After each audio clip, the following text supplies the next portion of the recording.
Hi, my name is Maybin and I'm here to discuss a very important topic in mental health and psychiatry, which is alcoholism or alcohol abuse. So I'll just explain in detail how we can manage a client who is abusing alcohol or who is an alcoholic. Okay, so before I go straight into discussing the management, I have to remind you of a few important points that you have to take note when you sit down to study on this topic, because this presentation is just a summary of a full presentation that you really have to listen to. But for now, I just want to give you tips, very important tips on how you need to manage this gland, or how you need to manage this type of a condition in case you are asked to manage a client who is intoxicated with alcohol. So what are the things that you really have to know from this topic, alcoholism or alcohol abuse? So as you sit down to study, you have to be able to define what alcoholism is. Apart from alcoholism, you should also be able to define alcohol abuse. That's very important. In alcohol intoxication, you should be able to define these three terms. Then you should also be able to state the stages of alcohol intoxication. Some scholars talk about 7 stages, some scholars talk about 6 stages. So you have to know all these stages of alcohol intoxication. Okay, so the third point is you should be able to state the signs and symptoms of alcohol intoxication. It's very important that you are able to state these signs and symptoms. Okay, then the fourth point is you should be able to state the warning signs of alcoholism, or let me say you should be able to identify the warning signs of alcoholism. When we define what alcoholism is, you will know what it is exactly. Alcoholism is simply addiction to alcohol or alcoholic drinks. Okay, so what are the warning signs of addiction to alcoholic drinks? That's what we're talking about here. The fourth point is you should be able to discuss the management of an alcohol intoxicated client. Okay, so under this management, you should be able to provide the immediate care to your client. Immediate care, we are going to discuss what is involved under immediate care. Apart from that, you should be able to also talk about the subsequent care. Under subsequent care, this is where you talk about medical care, you talk about nursing care, then you talk about rehabilitation. Okay, so how can we provide this care to our client? Okay, so for medical care under subsequent care, for medical care, I can also call it as detoxification. Okay, detoxification, because this is where we find most of those drugs being used. Okay, so these are the 3 terms that I really want you to be able to define: alcoholism, alcohol abuse, and alcohol intoxication. Alcoholism is simply addiction to the consumption of alcoholic drinks or alcohol dependence. Okay, it's simply being addicted to alcoholic drinks.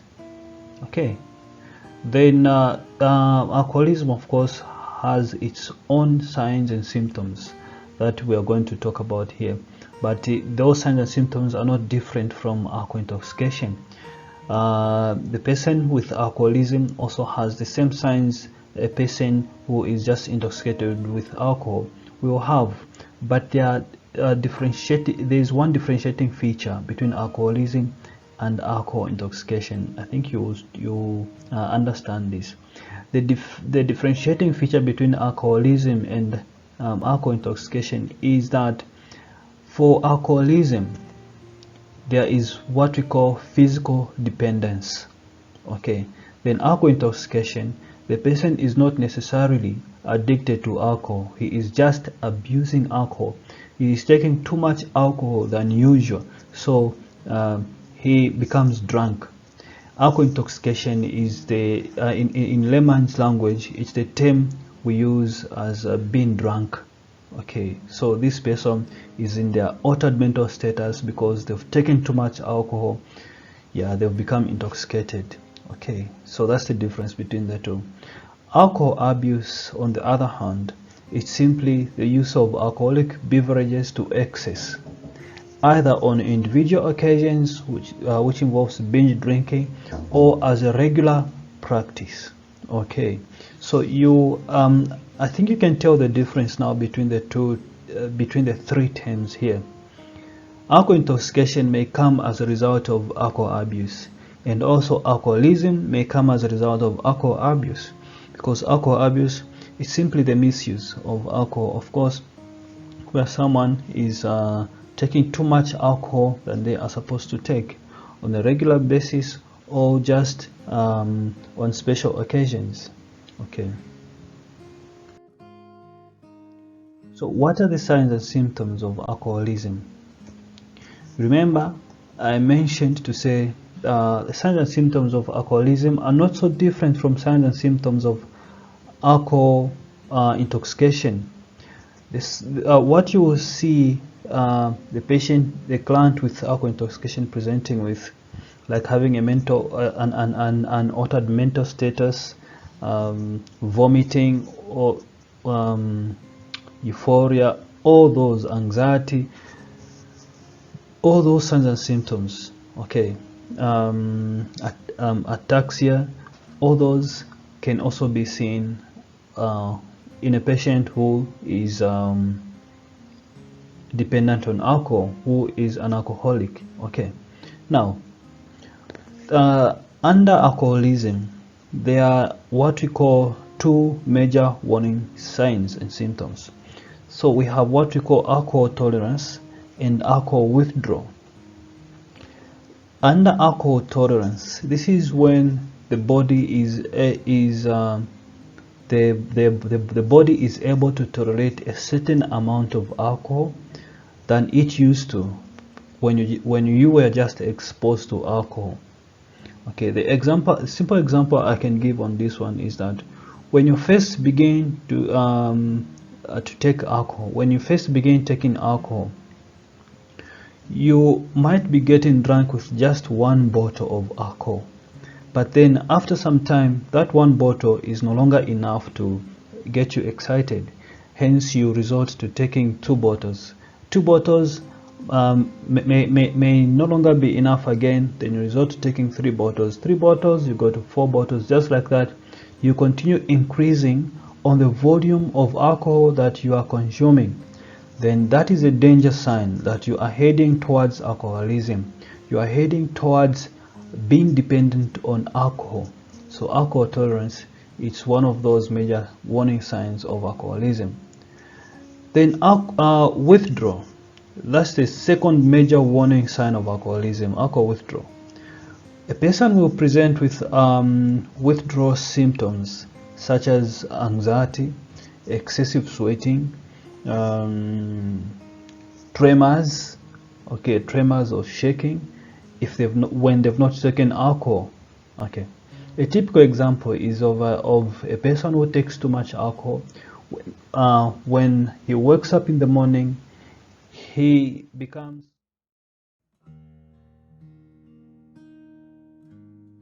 so anxious, he becomes unstable that he cannot manage to do anything if he has not taken a cup of alcohol, a cup of wine.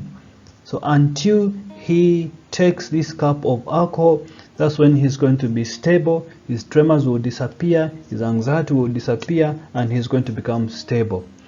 That is a red flag. It's a warning that someone is dependent on alcohol. Okay, so if there is anything you can do for such a person, you really have to refer them to a psychiatric unit or to the hospital, at least for management. Remind them that you are becoming addicted to alcohol, okay, or you are addicted to alcohol. All right, so how can we manage an alcoholic or a person who's abusing alcohol? Okay, in this case I'm going to discuss alcohol intoxication. The person is drunk. Okay, so how can we manage a patient who is intoxicated with alcohol? I wrote down a simple scenario here for you. A client is brought to your ward unconscious by the police. A diagnosis of alcohol intoxication is made. Discuss the management of this client. Alright, this is a very simple scenario that I decided to give you, but it's going to cover a lot of things. Believe me, it's one of the best scenarios that is going to help us answer a lot of questions that we really have to answer. Okay.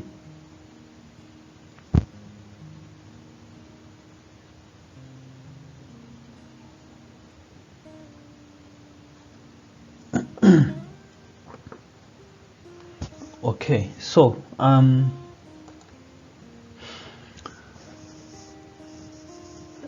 we are going to discuss how we can manage this client right now, but I want you to know something before we discuss how we can manage this client. Remember, our client is brought in unconscious, so I'm going to mark this out. The client is unconscious, and the diagnosis of alcohol intoxication has been made. Okay, so we are going to look at these two, and because of these two here, we are going to conclude that this is an emergency case. This patient needs our urgent care. So what should we do? So in every emergency case, we know we have to begin with resuscitating the person, or we obviously know that an emergency case requires immediate care. Okay, immediate coordinated management.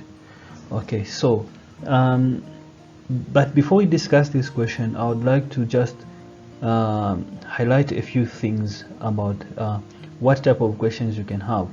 So apart from you being asked to give a comprehensive management, this is comprehensive management of a patient, discuss the management.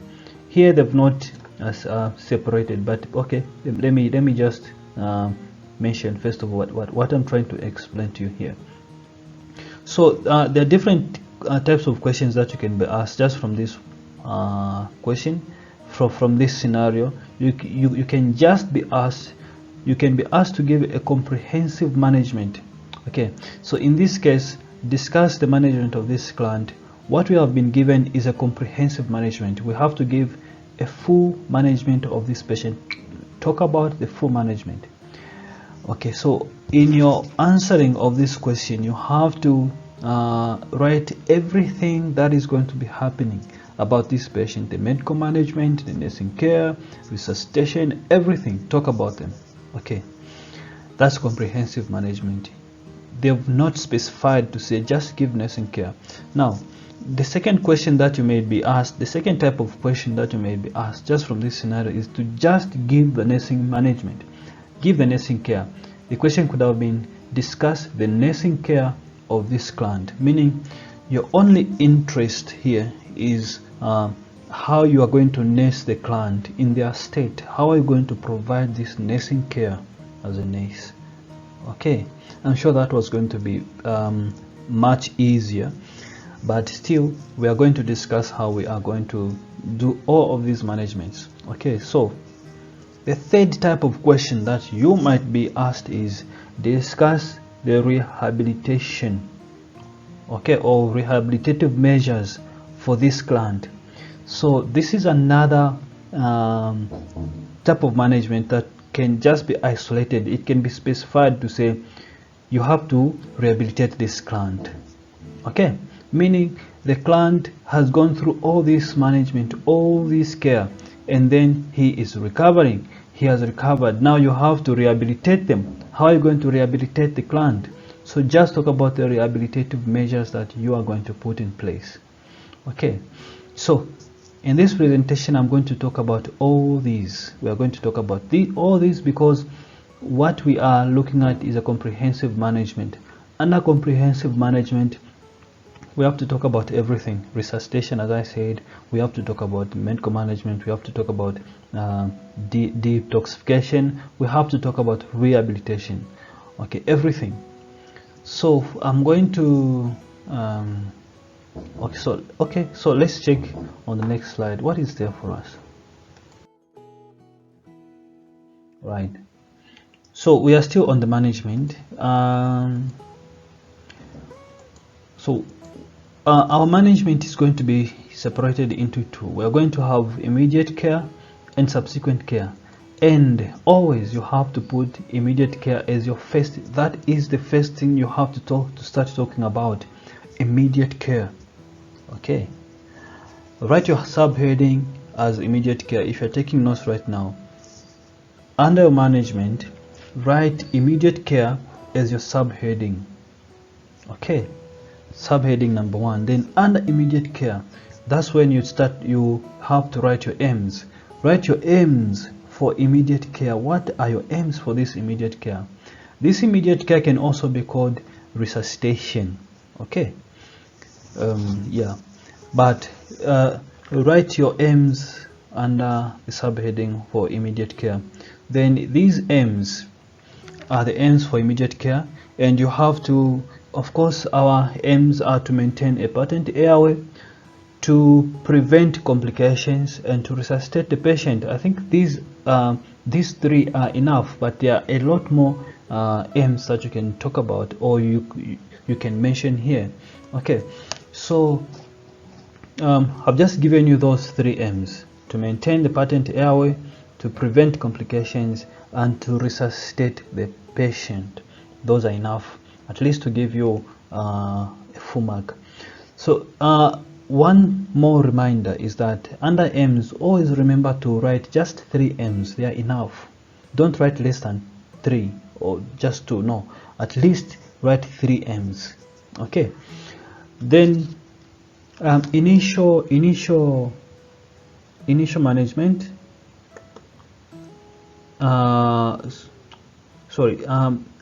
After aims, talk about the initial assessment. Immediately after aims, you have to start assessing the patient. Of course, this initial assessment, it's a rapid assessment that you take on this patient, and what you assess is simply the vital signs. You're simply assessing the vital signs: the blood pressure, the pulse, the respirations, and the temperature. These are important.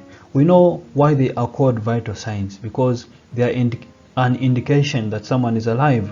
Okay, so you cannot just go straight into resuscitating this client if you have not done your initial assessment. What if the patient is already dead? So you have to make sure that you do your initial assessment of the vital signs to just make sure that the patient is alive and needs your resuscitation. Okay, so apart from taking those vital signs, which is under initial assessment, now start talking about resuscitation. So what resuscitative measures are you going to put in place? What is our interest under resuscitation? Please, you need to pay attention. If you are taking notes, write down these points now. So the management under this subheading is not so different from the management that you carry out in medicine and in surgery. Okay, you also have to consider the airway, the breathing, circulation, and drugs. Remember, this client was brought in unconscious, for God's sake. So you have to make sure that the airway is patent. Remember, it's one of our aims. The airway, make sure that it's patent. How do you make sure the airway is patent? Just make sure that there's nothing blocking the airway, the tongue is not falling back. Okay, and if you need to reposition the client and put them in a recovery position, you have to put them in a recovery position to prevent aspiration. Okay, aspiration of their vomiters. Okay, so if the airway is alright, then you can assess also for the breathing pattern, which is the B. Breathing pattern, you have to look at the patient's you look at the patient's respiration. How is the patient breathing? Okay, so you have to look at the patient's respiration. Are they normal or are they abnormal? So if the respirations are abnormal or not, that will also give you an indication that your patient needs attention in that area of the respiratory system. Okay, if the respirations are abnormal, of course you know what to do. You can put the patient on oxygen. Because you want to help them at least have adequate oxygen levels in their blood. Okay, so you have to at least make sure that their respirations, their breathing rate is normal. You can do that just by checking up the rising and falling of their chest as they breathe. Okay, then you count the number of respirations that the patient has. If the respirations are okay, then it's fine. If they are compromised, you put the patient on oxygen immediately.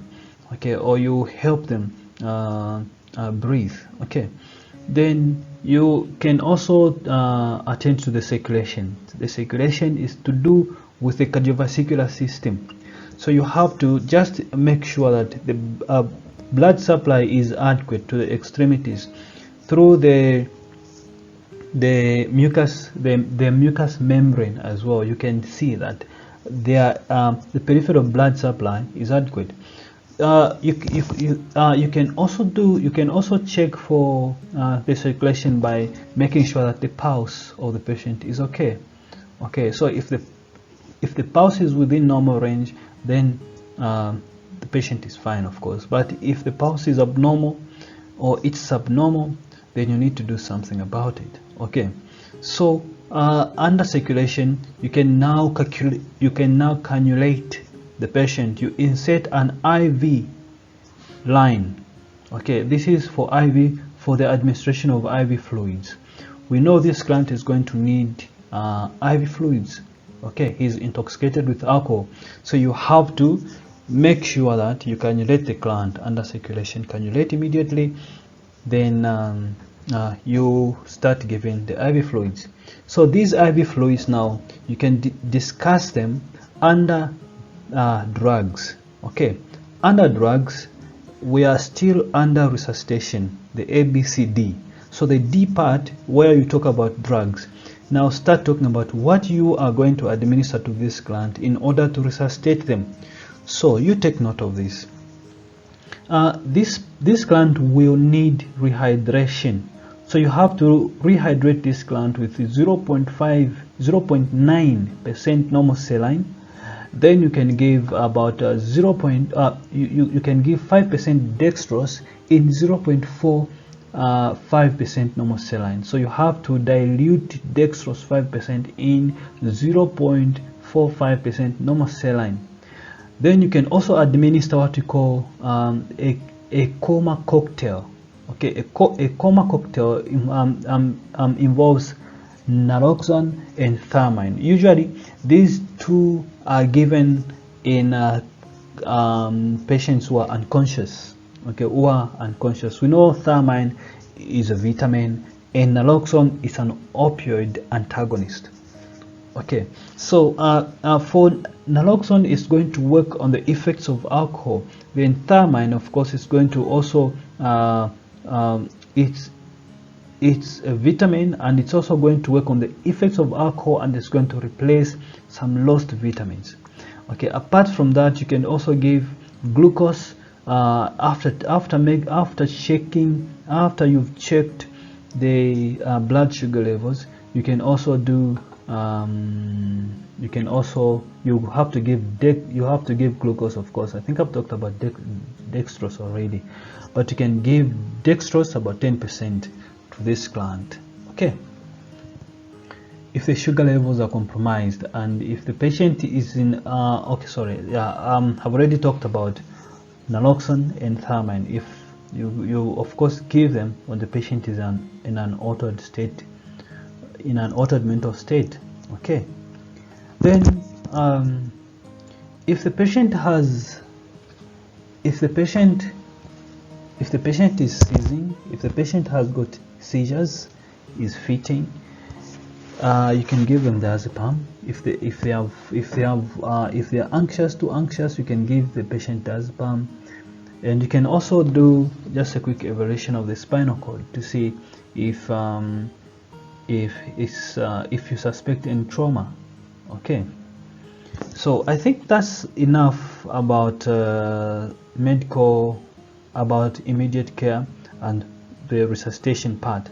So remember, under resuscitation you have to do you have to assess the airway. You have to attend to the airway, the breathing pattern of the patient. You also have to assess the circulation and administer any drugs that the patient may need. And then under drugs, we've just talked about, you administering naloxone, thiamine, and also rehydrating the patient with 0.9% normal saline and dextrose 5% diluted in 0.4% normal saline. Okay, then you can give benzodiazepines such as Valium when the patient is restless or is too anxious. You can administer benzodiazepines. Okay, so that's under resuscitation. Now let's talk about subsequent care. Okay, so for subsequent care we have, okay, so for subsequent care we have investigations, detoxification, nursing care, and rehabilitation. So what are we supposed to talk about? Oh, these are the things that we need to talk about exactly under subsequent care. Okay, only these are the things that we have to talk about only under subsequent care. Okay, so you have to write these points down because they'll at least help you, they'll guide you, they'll remind you of what important things you really have to talk about when you're managing such clients. Okay, so you have to do your investigations. These are subsequent investigations. Now remember, we did an initial assessment of the client. Okay, now you can also talk about investigations here. Under investigations, this is where you do a full investigation. Now you can take history from the client. This is just to find out about the drinking pattern of your client. How has your client been abusing alcohol? How has your client been using alcohol? So you have to just take that history to find out how frequent has the patient been taking alcohol and how much the patient has been taking alcohol. You can take this information from his family and friends, or you can take this information, get this information from the patient himself if the patient is awakened. Okay, then you can also do a quick physical examination, which will review changes in skin color, rashes, ataxia, pallor, and malnutrition. Okay, so this physical examination is very, very, very important. Remember, the patient, if the patient is an alcoholic, he might be malnourished because usually they have a challenge with feeding, and usually the liver is affected, which is a major digestive organ in the body. Okay, you can do a random blood sugar to just ascertain glucose levels in the blood. That's under investigation still. Then you can also perform a full blood count, order a full blood count. This is just to rule out anemia and other infections. And then we expect that white blood cells are going to be increased for this client who is intoxicated with alcohol. Another very important investigation that you don't have to forget talking about is a liver function test, LFT. So this liver function test will at least help you to see if the liver is functioning well. Okay, so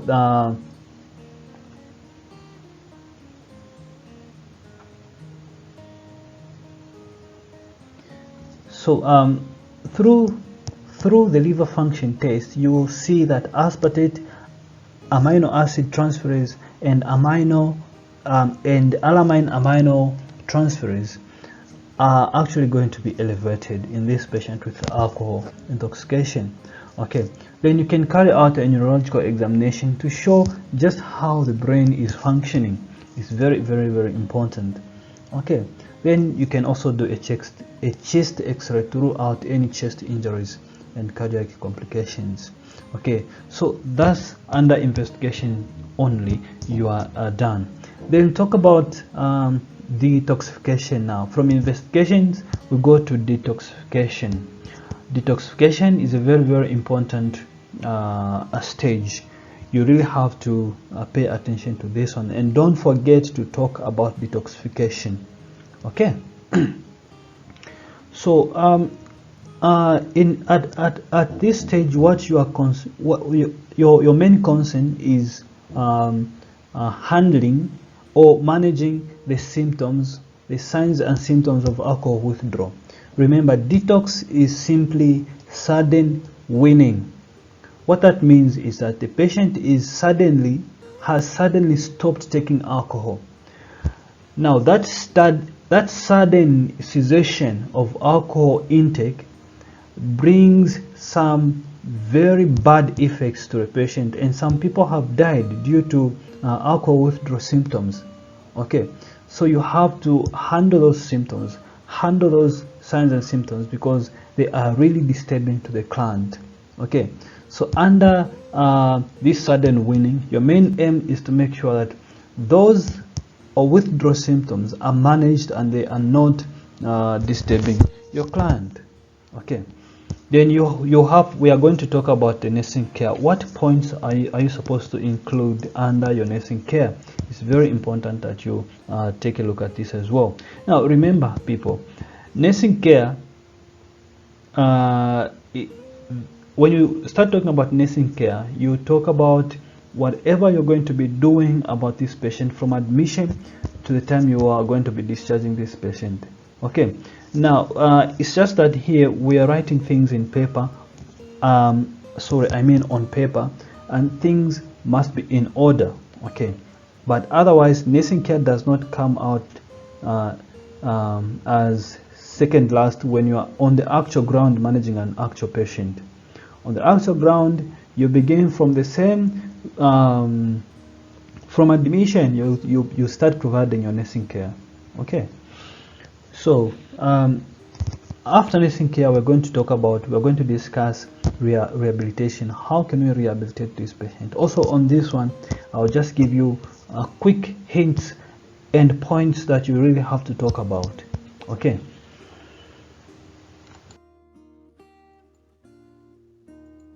So the detoxification process of this client usually, as I said earlier, the detoxification only involves, it requires you to manage the effects of alcohol withdrawal. Okay, effects of alcohol withdrawal, because they are very disturbing to the client. So what you need to do is that this client, we expect this client to be very anxious. So you have to give drugs such as anxiolytics. Give drugs such as anxiolytics in order to manage the anxiety that the patient may have. And one example of this drug is diazepam, or it's also called Valium. You can give diazepam about 5 milligrams to this client. About 10 milligrams to this client. TDS to QID in the first 24 hours. Thereafter, you can put the patient on a maintenance dose of 5 milligrams. Okay. Then, apart from anxiolytics, apart from managing the anxiety, this patient may also have some hallucinations and delusions. Okay, so you have to give drugs called antipsychotics, and an example of such a drug is haloperidol. Haloperidol can also be given to this type of a client. Okay. So for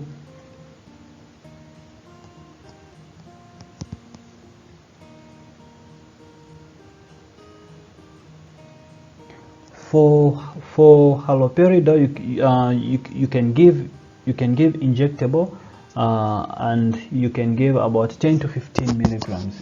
Okay, QID in the first 48 hours, and the maintenance dose of a tablet, you can put the patient on a tablet afterwards, where the patient should be given about 5 to 10 milligrams twice daily, in case the patient has any complications of varice. Okay, right. So apart from haloperidol, you can also give the patient some dextrose. Remember, this patient might need some energy. So after you do your random blood sugar, you can give the patient 10% dextrose to just replenish the glucose levels. Okay, this is under detoxification. Don't forget to give 10% glucose to your patient. So apart from that, you can also give vitamin B complex. Vitamin B complex is just given to replenish any lost vitamin B in the patient. Okay, so this patient will definitely need these vitamins in order to replenish any lost vitamins. Then you can, if the patient is having some seizures, some patients usually have seizures who are intoxicated with alcohol. So you can give the patient what we call phenobarbital. This is a drug which is an anti-seizure drug, and you can give about 60 to 120 milligrams if the patient has got seizures, of course. Okay, then this drug is given on the first day. You have to give 60 to 120 milligrams about QID. Then you have to give 60 to 120 milligrams on the second day, about TDS. Then on the third day, you have to give twice the same dosage, 60 to 120 milligrams. Thereafter, you can give the same dosage, 60 to 120 milligrams, once daily at bedtime. Okay, that's for phenobarbital. Then you are done with your detoxification. Okay, so apart from detoxification, now you can talk about your nursing care. All right. So apart from, after you have detoxified this patient, you've talked about your detoxification of the patient, you can now talk about your nursing care. What type of nursing care are we going to give to this client? So under your nursing care, you have to begin with your aims as well. So your aims, here are the 3 aims that I've put: to maintain the physiological stability during acute withdrawal phase, and also to promote safety, and to provide appropriate referral and follow-up. These are my 3 aims. Remember my first point I said, my initial point I said, under aims you have to just talk about, you have to list 3 aims. It's very important. Okay, so here I've just listed a few points that you really have to talk about under your nursing management of this patient who is intoxicated with alcohol. So the very first thing that you have to talk about is the environment.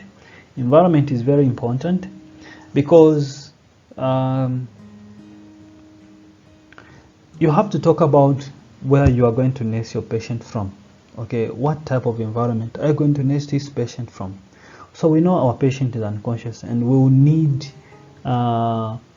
close observation. So we have to nurse this patient in an acute bay, okay, or in a ward that is close to the nurse's bay.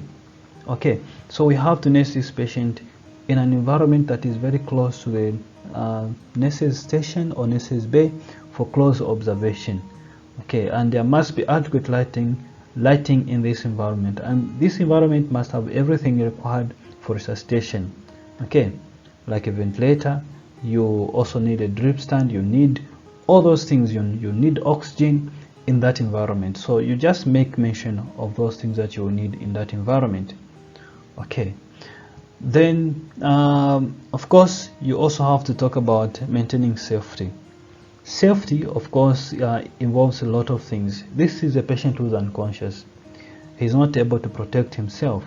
This is a patient who is likely to be aggressive and uncooperative, so you have to maintain that safety. So this is a patient who is at risk of contracting an illness from the hospital, okay, through the nursing care services that you'll be given. So if you do not observe the IP, the infection prevention principles or measures, the patient might get injured, what we call biological injuries. Okay, they might get infection from the hospital, nosocomials. So you have to just maintain that safety in this patient, for this patient. Okay, so those are the points that you have to talk about maintaining safety. Make sure that the patient is being nursed in a bed that has rails and is well padded to just prevent this patient from falling or from getting injuries through falling. Okay, then you also have to make sure that this patient is closely observed so that you can detect any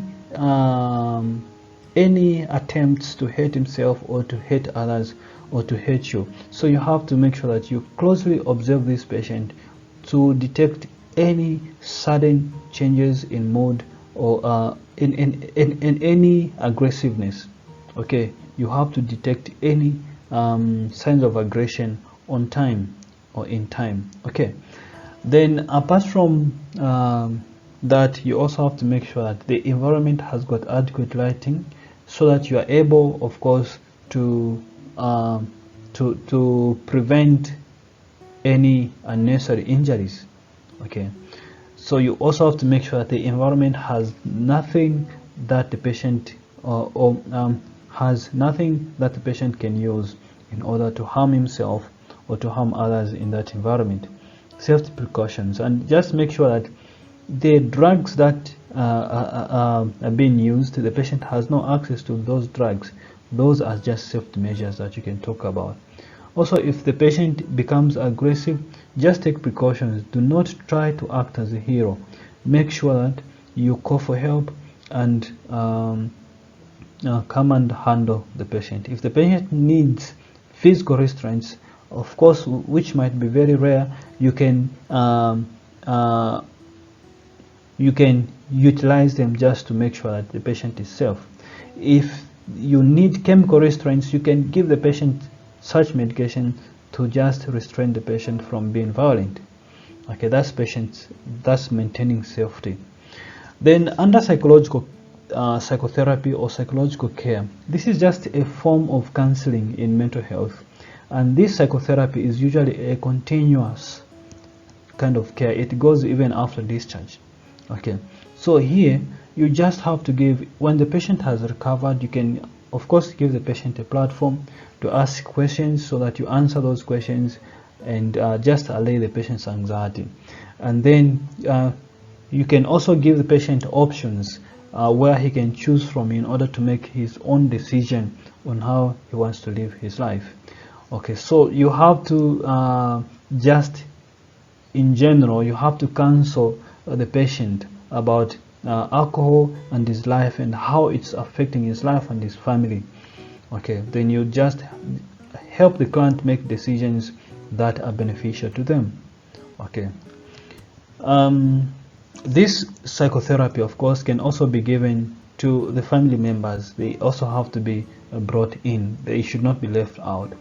Family members must also be counseled. Remember, this patient is going to be aggressive, may be aggressive, so you have to be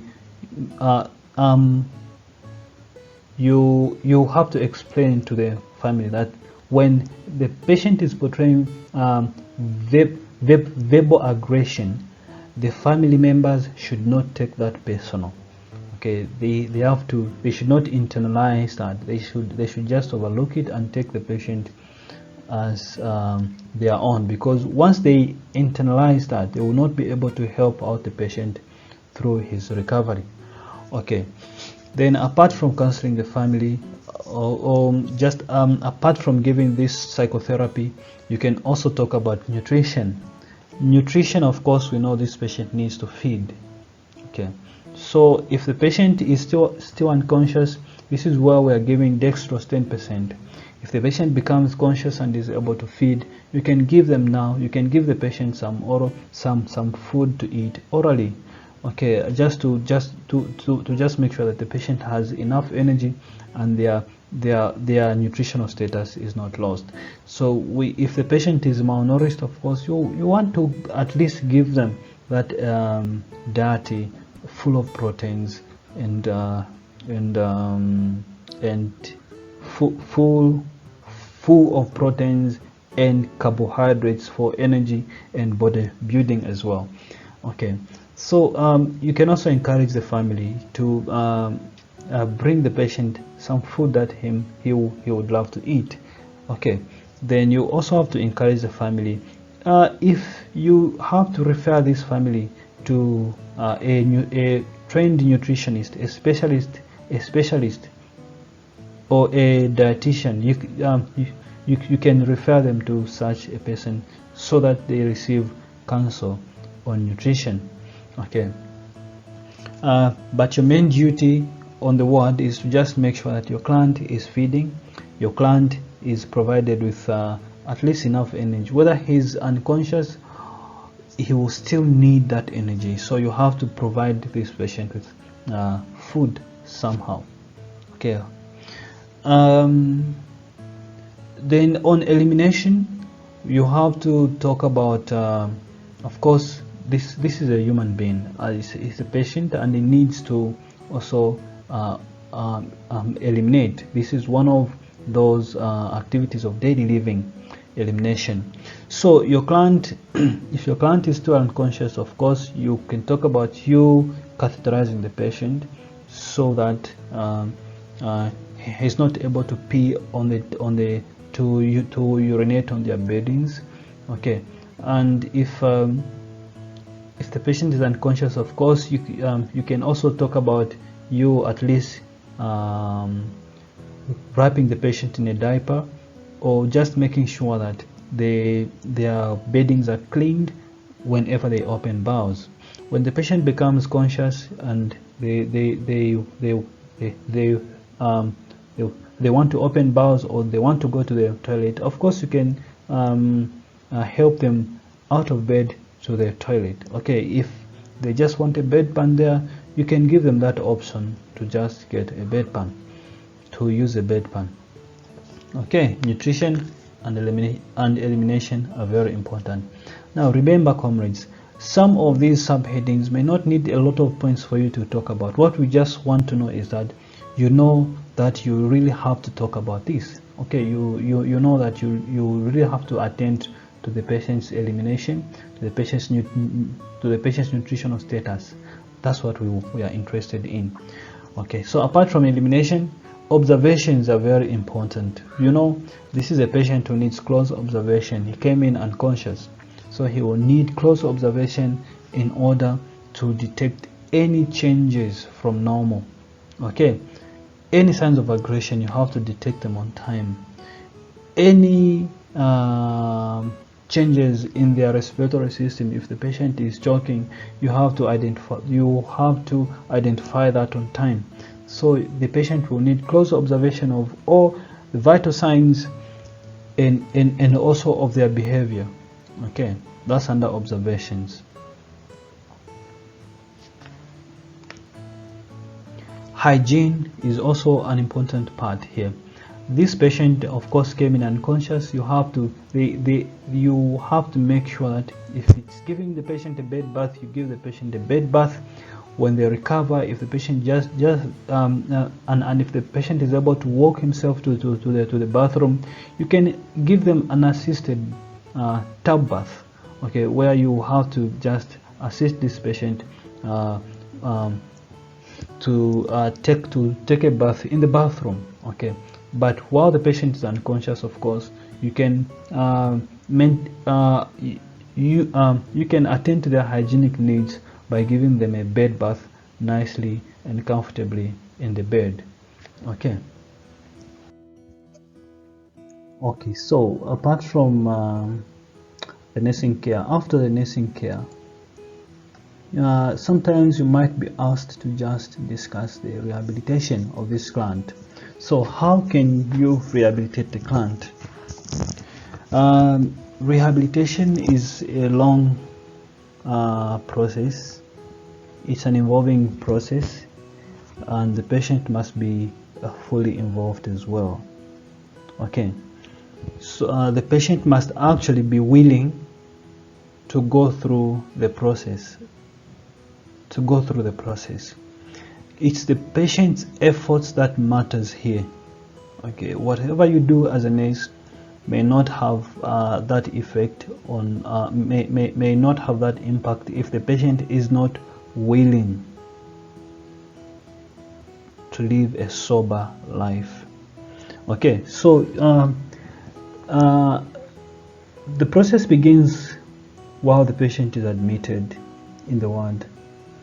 The patient should be attached to some groups, so he has to go through what we call group therapy, where the patient will meet fellow alcohol abusers and ex-alcohol abusers who have managed to live a life without taking alcohol after recovering, after going through the detoxification process. They've managed to live positive lives, sober lives without taking alcohol. So you have to, in this group, the patient is going to learn a lot from other ex-alcoholics. He's going to be motivated actually that he can actually manage to live without taking alcohol, and there's still hope for him. That's the main essence of linking this patient to such a group. Then apart from that, you need to encourage the family. Remember, the family is the primary healthcare provider to the patient, and the family may also make the patient go into a relapse, get back to his drinking habits when he is frustrated or stressed by his family members. So the family must be counseled full time. They have to be involved. They should know their importance in the management of this patient. The family has to be involved actually from the start. They have to be involved in the management of this patient. And before discharge, of course, you have to counsel the family and let them know their importance and how their negative attitude towards the patient can affect the patient and can make the patient get back into his drinking habits, So you have to explain to them about alcohol and its effects and the effects of their negative attitudes towards the patient. They should not stigmatize or segregate the patient. The patient has to be involved in all family affairs. They should not consider him as a drunkard and as a useless person. They have to recognize him. They have to recognize him in everything that they are doing. Okay, he's a human being and he needs their care and attention. So they have to give him the respect that he needs as a man. If it's the wife, the wife must be taught also her importance in the management of this patient. Okay. So apart from family therapy, you can also talk about assertiveness training.